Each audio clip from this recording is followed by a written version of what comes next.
যাদের পাহাড় পরিমাণ ঋণের বোঝা মাথায় নিয়ে বসে আছেন, কোনো অবস্থাতেই আপনার ঋণ পরিশোধ হচ্ছে না, বাড়ি বিঠা জমি জামা বিক্রি করলেও আপনি ঋণ পরিশোধ করতে পারবেন না, এমন একটা জটিল অবস্থার মধ্যে পড়ে আছেন, অবশ্যই আপনাদেরকে আমি অনুরোধ করে বলবো, সমস্ত ঋণ পরিশোধ করার জন্যে একসাথে ফজর এবং মাগরিবের নামাজের পরে বিশ্বনবী মুহাম্মদ আরবি সাল্লাল্লাহু আলাইহি ওয়াসাল্লামের শেখানো সিহাসিত্তার কিতাব থেকে ছোট্ট একটি ঋণ পরিশোধ করার দোয়া, এই নিয়মে যদি আপনি পাঠ করতে পারেন মাত্র 7 বার, কিছুদিনের ভিতরেই দেখবেন আল্লাহ রাব্বুল আমিন আপনার ঋণ পরিশোধ করার ব্যবস্থা করে দিয়েছেন। শুনলে অবাক হয়ে যাবেন, 6 জনের চেয়েও বেশি লোক ফলাফল পেয়েছে এই আমলটা করে।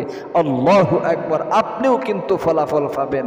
এই জন্য অনুরোধ করে আমি আপনাদেরকে বলবো, জীবনে অনেক সময় তো এদিক সেদিক নষ্ট করে থাকেন, আজকের এই ভিডিওটা একদম শুরু থেকে শেষ পর্যন্ত দেখুন এবং আজকের এই আমলটা একদম মনোযোগ সহকারে শিখুন এবং আজকের থেকে আপনাকে আমলটা করতে হবে। আমি নিয়ম কানুনটা বলে দিচ্ছি। এর আগে সিহাসিত্তার কিতাবের মধ্যে কোন হাদিসটার মধ্যে উল্লেখ করা হয়েছে আল্লাহ রাব্বুল আমিন পাহাড় পরিমাণ ঋণ পরিশোধ করে দিবে, এই দোয়াটা পাঠ করলে সেই হাদিসটা আমি আপনাদেরকে শোনাতে চাই। প্রিয় দিনী ভাই এবং বোন, আল্লাহর নবী বিশ্ব নবী মুহাম্মদ আরবি সাল্লাল্লাহু আলাইহি ওয়াসাল্লামের প্রাণ প্রিয় সাহাবী, শুধু সাহাবী নন, তিনারা জামাতা হযরত আলী রাদিয়াল্লাহু তাআলা আনহুর নিকট এক কৃতদাস আসলো। এক কৃতদাস এসে বলতেছে, ওরে আলী, অনেক ঋণ পরিশোধ করতে পারতেছি না, ছোটখাটো একটি আমল শিখায় দাও, যে আমল করিলে আল্লাহ রাব্বুল আমিন আমার ঋণ পরিশোধ করার ব্যবস্থা করে দিবে। আল্লাহু আকবার, আল্লাহু আকবার। হযরত আলী রাদিয়াল্লাহু তাআলা আনহু বললেন, ও মিয়া, তুমি কি এখনো পর্যন্ত সে দোয়াটা জানো নাই, শিখতে পারো নাই, যে দোয়াটা বিশ্ব নবী মুহাম্মদ আরবি সাল্লাল্লাহু আলাইহি ওয়াসাল্লাম আমাকে শিক্ষা দিয়েছেন? যদি তুমি এই দোয়ার আমলটা করতে পারো, তোমার ঋণ যদি পাহাড় পরিমাণ হয়ে থাকে, পাহাড় পরিমাণে ঋণও আল্লাহ রাব্বুল আমিন তোমার পরিশোধ করে দিবে। আটলান্টিক মহাসাগরের চাইতেও বেশি ঋণ তোমার হয়ে গিয়েছে, কোনো সমস্যা নেই, আল্লাহ রাব্বুল আমিন তোমার ঋণ পরিশোধ করার ব্যবস্থা করে দিবে। এরকম ভাবে আলী রাদিয়াল্লাহু তাআলা আনহু এই কৃতদাসকে ছোট্ট সিহাসিত্তার এই দোয়াটা কিন্তু শিখিয়ে দিয়েছিলেন, যে দোয়াটা করার কারণে ওই কৃতদাস দেখা গিয়েছে সে একদিন বিশাল বড় টাকা পয়সার মালিক হয়ে গিয়েছে, অনেক ধন দৌলত আল্লাহ তাআলা তাকে দিয়েছে, ঋণ পরিশোধ করার ব্যবস্থা আল্লাহ রাব্বুল আমিন করে দিয়েছেন। এই জন্য প্রিয় দিনী ভাই এবং বোন, আসুন আমলটা কিভাবে করবেন আমি নিয়ম কানুনটা বলে দিচ্ছি। সব চাইতে দামি সময় হলো ফজর এবং মাগরিবের নামাজের পরে। মাগরিবের নামাজের পরে আল্লাহ রাব্বুল আমিন বান্দার দোয়া কবুল করে থাকে এবং ফজরের নামাজের পরে আল্লাহ রাব্বুল আমিন বান্দার দোয়া কবুল করে থাকে। কারণ হাদিস শরীফের মধ্যে বিশ্বনবী বলেছেন, তামাম দুনিয়ার মধ্যে যা কিছু আছে সমস্ত কিছুর চাইতেও আমি আল্লাহ রাব্বুল আমিনের নিকট ফজরের নামাজের মর্যাদা বেশি। যদি এই সবগুলো তামাম দুনিয়ার মধ্যে যা কিছু আছে সবগুলো যদি এক পাল্লায় রেখে দেওয়া হয়, আর অবশ্যই যদি ফজরের নামাজটা এক পাল্লায় রাখা হয়, অবশ্যই তামাম দুনিয়ার সব কিছুর চাইতেও আল্লাহ রাব্বুল আমিনের নিকট ফজরের নামাজের মর্যাদা বেশি হয়ে যাবে। আল্লাহু আকবার, আল্লাহু আকবার। ফজরের নামাজের পরে আপনি যদি আমলটা করতে পারেন, অবশ্যই আল্লাহ রাব্বুল আমিন আপনার ঋণ পরিশোধ করার ব্যবস্থা করে দিবে, আপনার অভাব অনটন দুঃখ কষ্ট দূরীভূত করে দিবে, টেনশন দূরীভূত করে দিবে, দুশ্চিন্তা দূরীভূত করে দিবে, মুসিবত দূরীভূত করে দিবে, ইনকামের মধ্যে বরকত দিয়ে আল্লাহ রাব্বুল আমিন আপনাকে ভরপুর করে দিবে। এই জন্য আপনি মাগরিবের পরেও করতে পারেন এবং ফজরের পরেও করতে পারেন, যে কোনো দুই সময়ের এক সময়, যে কোনো দুই সময়ের মধ্যে আপনারা কিন্তু আমলটা করবেন। ছোট্ট একটি দোয়া, বেশিক্ষণ লাগবে না, 5 থেকে 10টা মিনিট সময় আপনার হাতে নেই ঋণ পরিশোধ করার জন্য আমলটা শিখতে এবং আমলটা করতে। অবশ্যই আপনার হাতে সময় আছে। বিশ্বনবীর শেখানো আমল ছাড়া কিন্তু দুনিয়াতেও আপনি জীবন যাপন করতে পারবেন না শান্তিতে, পরিকালের জিন্দিগিও পরকালের জিন্দিগিও আপনার অন্ধকারচ্ছন্ন হয়ে যাবে। এই জন্য আসুন সর্বপ্রথম আপনি মাগরিবের নামাজের পরে যদি আমলটা করতে চান, আগে মাগরিবের নামাজটা আদায় করতে হবে। অনেকেই নামাজই পড়তে চায় না। মাগরিবের নামাজ এটা আপনাকে আগে পড়ে তারপরে কি করতে হবে? আমলটা করতে হবে। আমল আপনি সারা জীবন করে যাবেন, যদি নামাজ না পড়েন তাহলে এই আমলে আপনার কাজ হবে না। এই জন্যই তো আমাদের আমল কবুল হয় না। আমরা একটু নামাজ পড়ি না, শুধু আমল করতে থাকি। নামাজ না পড়লে ইসমে আজমের দোয়া পড়লেও আপনার কোনো লাভ হবে না। সুতরাং আগে নামাজ পড়তে হবে, এরপরে ইখলাসের সাথে আমল করতে হবে, খুলুসিয়াতের সাথে আমল করতে হবে। প্রিয় দিনী ভাই এবং বোন, সর্বপ্রথম আপনি ফজরের নামাজের পরে অথবা মাগরিবের নামাজের পরে নির্দিষ্ট জায়গার মধ্যে বসে আপনি চোখ বন্ধ করবেন এবং মনে মনে আল্লাহ রাব্বুল আমিনের দিকে মুতাওয়াজ্জু হয়ে বলবেন, আল্লাহ গো, অনেক ঋণ পরিশোধ করতে পারতেছি না, পাহাড় পরিমাণে ঋণ হয়ে গিয়েছে। ঋণের চিন্তার কারণে আমার কোনো কিছুই ভালো লাগছে না। ওমিয়া, ঋণ যার তাকে সে বুঝে ঋণ থাকলে যে কি কষ্ট। বিশ্বনবীর হাদিস শরীফের মধ্যে এসেছে, কোনো ব্যক্তির যদি ঋণগ্রস্ত থাকে আর ঋণগ্রস্ত অবস্থায় মৃত্যুবরণ করে, অনেক সময় নবী করিম সাল্লাল্লাহু আলাইহি ওয়াসাল্লাম কিন্তু ঋণগ্রস্তকারী ব্যক্তি মারা গেলে তার জানাজার নামাজ পড়তেন না।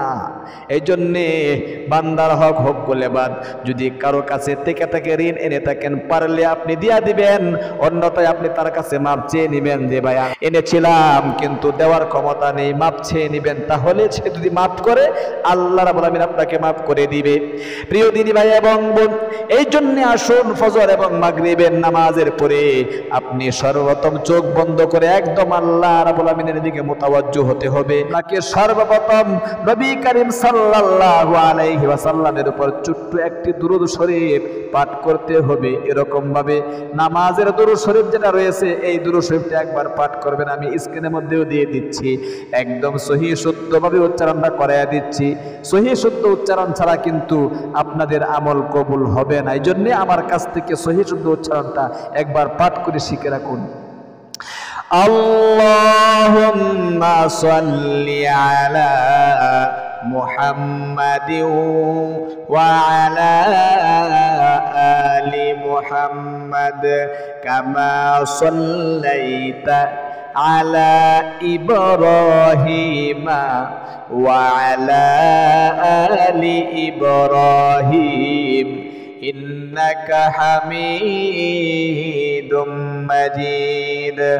আল্লাহুম্মা বারিক আলা মুহাম্মাদিন ওয়া আলা আলি মুহাম্মাদ কামা বারাকতা আলা ইব্রাহিম ওয়া আলা আলি ইব্রাহিম ইন্নাকা হামিদুম মাজিদ।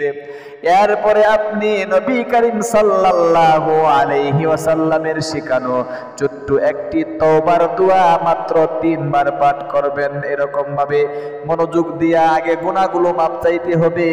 জীবনের যৌবনের গুনাহগুলো যদি মাপ হয়ে যায়, এরপরে আপনি যা চাইবেন আল্লাহ রাব্বুল আমিন আপনাকে তাই দিয়া দিবে।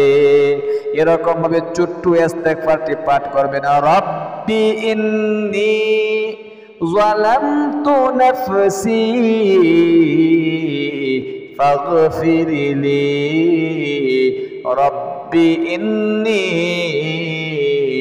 ظلمت نفسي فاغفر لي ربي إني ظلمت نفسي فاغفر لي।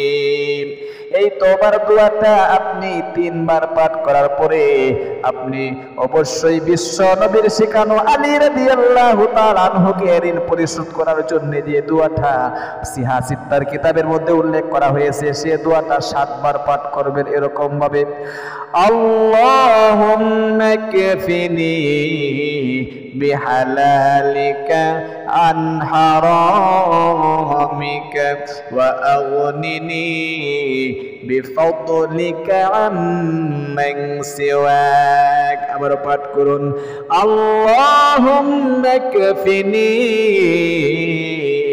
بحلالك عن حرامك وأغنني بفضلك عمن سواك আল্লাহু আকবার। আপনি 7 বার এই দোয়াটা কিন্তু অবশ্যই পাঠ করবেন। এরপরে সর্বশেষে আবারও নামাজের দুরূদ শরীফটা একবার পাঠ করে সংক্ষিপ্ত মুনাজাত করতে হবে। মুনাজাতে কি কি বলতে হবে আমি শিখিয়ে দিচ্ছি। এরকমই মুনাজাতে বলবেন, শুরুতে বলবেন আলহামদুলিল্লাহি রাব্বিল আলামিন, এটা আল্লাহ রাব্বুল আলামিনের প্রশংসা। এরপরে ওয়াসসালাতু ওয়াসসালামু আলা আশরাফিল আম্বিয়া ওয়াল মুরসালিন, এটা নবী করিম সাল্লাল্লাহু আলাইহি ওয়াসাল্লামের উপর দুরূদ শরীফ পাঠ করা। আল্লাহু আকবার। দুরূদ পাঠ করা এবং এই হামদের মাধ্যমে আল্লাহ তাআলা প্রশংসার মাধ্যমে মুনাজাত শুরু করতে হয়।